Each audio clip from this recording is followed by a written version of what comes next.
Why we feel sometimes scared is, oh, everybody is going through this marga. They have to meditate. They have to do tapas. They have to do this. They have to do that. Every marga tells, until you do puja, you're not going to get.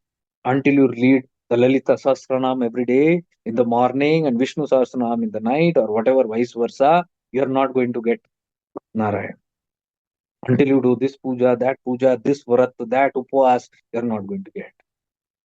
Until you get up in the morning at Brahma Muhurat and start with your fast push, all those activities, jumping around and all those things, and, without Brahma Muhurat, you cannot. So every path will scare, and the scare is needed because that is training, disciplining. Starting disciplines are needed. But once you rise and you understand the tattva and your consciousness expand, then no rules are needed. Devi Kalotra.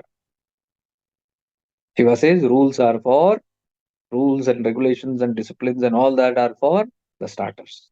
When you start, you need. Why? Discipline. But once your system has become automatically disciplined and living in total awareness all the time, full day, then it is nothing. When you're not in awareness, you can miss out, then you need to discipline. And so all those teachings and this go hand in hand. The one who is able to see all this without judgment is free from all this. Otherwise, one thing you'll see there also, your mind will run for opinions, conclusions, something. No, you understand. Oh, that is the way that system works. Okay, fine. This also works fine. Everything is fine. There is no question. There is no trying to perfect things. Oh, you should come to. I understand this. So, for example, I said here there is no focus on getting up in Brahma Muhurat, because if you are in that stage of evolution, then it's okay. But you can't go and tell somebody who's waking up at 4 a.m. and meditating or doing some kriyas, hey, it's not needed. That's sin. You look at that and say that is also right. In that stage of consciousness, it's needed. Let them do. I go according to what I have to do. And how do I know what I have to do? Then we need jnana. We need wisdom. What we are talking here is all Gyan Marg. This comes after Raj Yoga. When your intellect is very much sharpened and your Gyan Chakshu opens. Your Gyan Chakshu. This is Divya Chakshu, also known as Jnana Chakshu, the third eye. I don't talk about third eye enough because then you will get too many ideas. There are a lot of powers in this field, but I don't want to mention about it because you should give usko rati par bhi कीमत नहीं देनी. Because as your third eye opens, things becomes more clearer to you. Experiences becomes different. You have vivid experiences, internal, external, all those things, but never get caught up in all that because that is just the start. Because when people get ideas about this third eye and psychic center and clairvoyance and blah blah blah, all that stuff, then they get caught up in that, and you can get a feeling like, oh, I've become very divine. Now only I can see meditators, if they are little meditating 1 hour or half an hour and they're getting stability, they are flying, gone. So you will always get this kind of feeling that you have reached somewhere. You have never reached until you completely dissolve, until you even the thinker is gone. Whether I've reached or not, that person who's that thinker is completely dissolved. There is no stoppage. It must continue silently. Whatever powers, whatever this happens, that happens. You see even God appearing in your dreams, or he gives you visions. He comes and blesses you. Your guru comes and blesses you. He guru talks to you. God talks to you. It is not the end. I'm telling you. Never get flattered by all these things. A wise seeker will ignore it.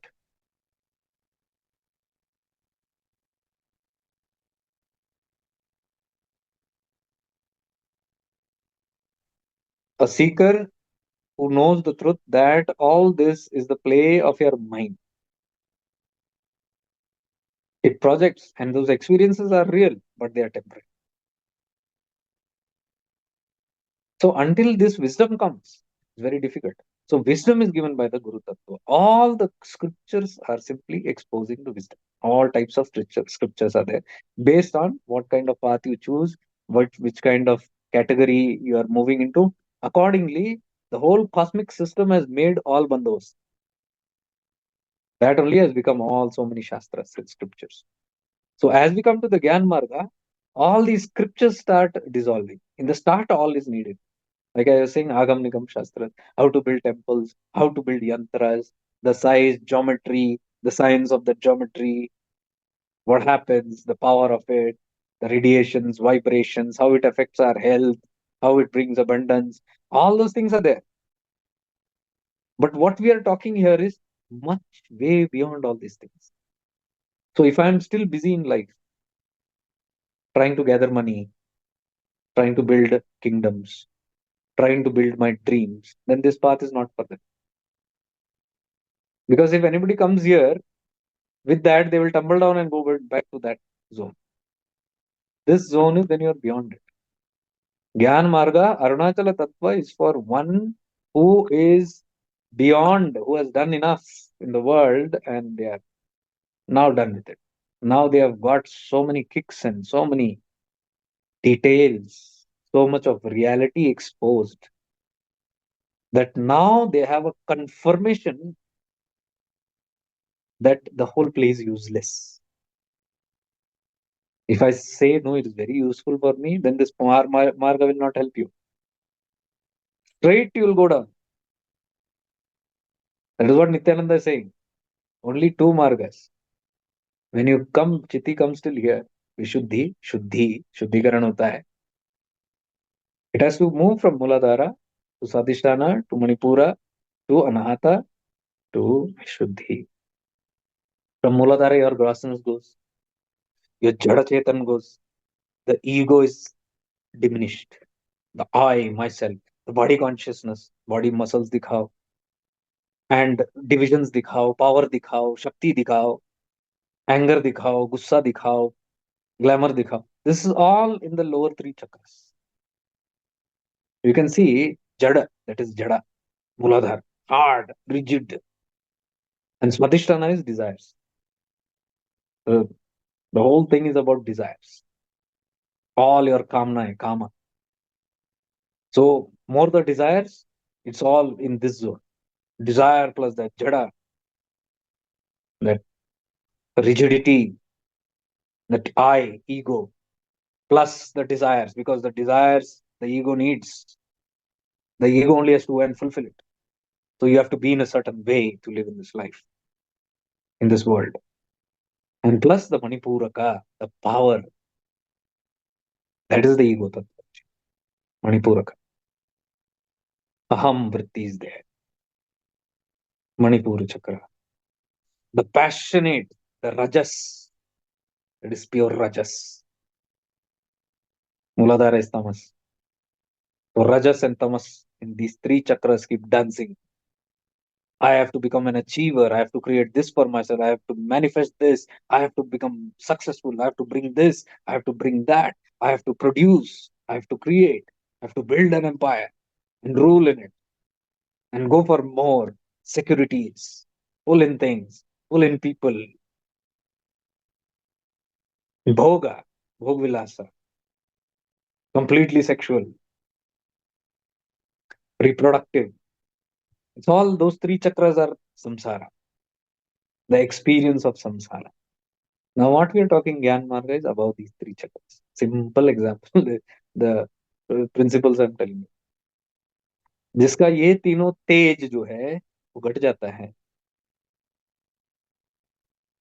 Activity in these three chakras reduces and it balances properly upward three. So your six chakras are properly balanced. Seven, because three up and three down and one in the center. Your heart chakra balances up. This is 100% spiritual, lower three 100% worldly. If three is jada active, you will be worldly, less spiritual. If this is too much, then you will fly. Earth will not miss you. This becomes too high, they're dangerous. Dangerous in the sense it's not useful. The lower three are there, no grounding only, which are all the time in meditation. flying like a stone. I will move around like kahin deep jale, kahin dil. Like a ghost is moving around in the mansion. Slowly, full of awareness of their jyot. अपना ज्योति लेके घूमते रहते हैं. But कुछ काम का नहीं. But why काम का नहीं है? Because they are needed in that world. Yeah? They are in certain roles. They have to fulfill that.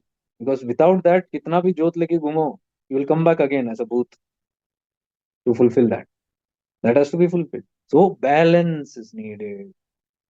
That is why my Gurudev is to teach 100% worldly and 100% spiritual balance. So equally, when the consciousness spreads in these three chakras, how do you balance? The three down, you need to have physical activities. You need to have worldly things also. You take care of your responsibilities, automatically you will become, your three chakras down will activate. You go for your jobs, the lower chakras are active. You're earning, you're building security, you're taking care. Okay, fine. But not over obsessed with it. Itna karna hai kiye. And then the upper three, you meditate, you are in awareness, living in awareness. Then three down, three up.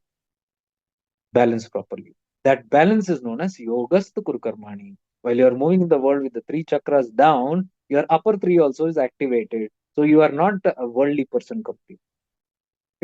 You are in the world, but you are still moving freely, unclutched by the world. That is Yogastu Kurukarmani. That is what I'm saying here, living in awareness. When you live constantly 24 by 7 in awareness, you can enjoy all the things in this world, but you're not entangled. You will get involved.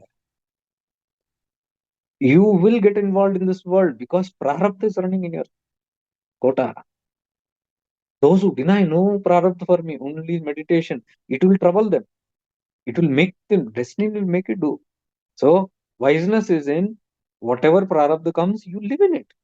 You go into it, experience it, pleasure or pain, whatever, go through it. Whatever the result is, understand that is designated for you. But if you have the power of awareness with you, it will be easy. If not, you'll be collapsed. Or you'll go with that. Or you'll create more Rakta Bijas and more dramas in life. Khatam hi nahi hoga. That is why the importance of awareness, shifting into awareness. This builds your resilience power so much, your emotional and physical resilience, that you are able to combat. So we all have to go. Even the greatest gurus go through prarabdha. Please understand this, okay? So never have the understanding, oh, if I go to a saintly stature, nothing will happen to me. I'm going to be sick. No. If disease is there in your thing, it will come. But the way you handle it will be easier. Unlike the common man collapsing, the one who's awakened will handle it better, but they will have to go through that.